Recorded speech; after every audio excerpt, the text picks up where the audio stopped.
जिस देश में माओ बहनों को अगियार उठाकर ले जाए, जिस देश के कातिल गुंडों को शराब छुड़ा कर ले जाए, जिस देश का काजी मुंशी भी मुजरिम से पूछ के लिखता हो, जिस देश की कोर्ट कचहरी में इंसाफ टकों में बिकता हो, जिस देश में आटे चीनी का बहरान फलक तक जा पहुंचे, जिस देश में गुर्बत माओं से बच्चे नीलाम करवाती हो, इस देश के हर एक लीडर पे सवाल उठाना वाजिब है, इस देश के हर एक हाकिम को सूली पे चढ़ाना वाजिब है। तारीख में उन कौमों के किस्से रकम हैं जिन्होंने मसलक के नाम पे अपने सर को झुकाकर और दस्ते सवाल बुलंद किया। पूछी जाती है तो जवाब मिलता है कि पाकिस्तान एक गरीब मुल्क है, कर्जा लेने के अलावा कोई चारा नहीं, भूख और अफलास इंतहा पर है।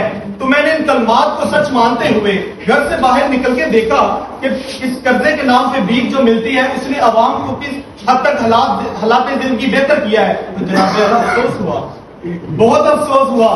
कहीं पे मैंने भूख की वजह से बिलखते मासूम बच्चे देखे, तो कहीं पे मैंने वज़ीर आज़म के तन पे लाखों के लिबास देखे, कहीं पे मैंने औलाद भाई फरोख्त के नारे सुने, तो कहीं पे मैंने इन वज़रा के आगे पीछे 10-10 मर्सिडीज को जाते हुए देखा।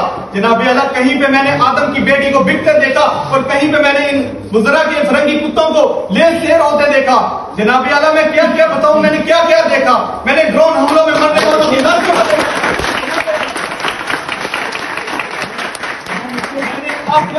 की माँ को तिल तिल उसके इंतजार में मरते हुए देखा। मैंने नौजवानों के जनाब हाथ में डिग्रियां लिए बेरोजगारी के एवज पार्लियामेंट के बाहर अपने आग में झुलसते हुए देखा। जनाब आला, मैंने बुजुर्गों को पेंशन न मिलने की सूरत में पार्लियामेंट के बाहर लाभ होते हुए देखा। तो बेइख्तियार मेरी जुबान पे ये लफ्ज आ गए, इज्जत नफ्स किसी शख्स की महफूज नहीं, इज्जत नफ्स किसी शख्स की महफूज नहीं। अब तो अपने ही निगहबानों से डर लगता है, डंके की चोट पे मैं जालिम को बुरा कहता हूँ, मुझे सूली से न जंदानों से डर लगता है। Third position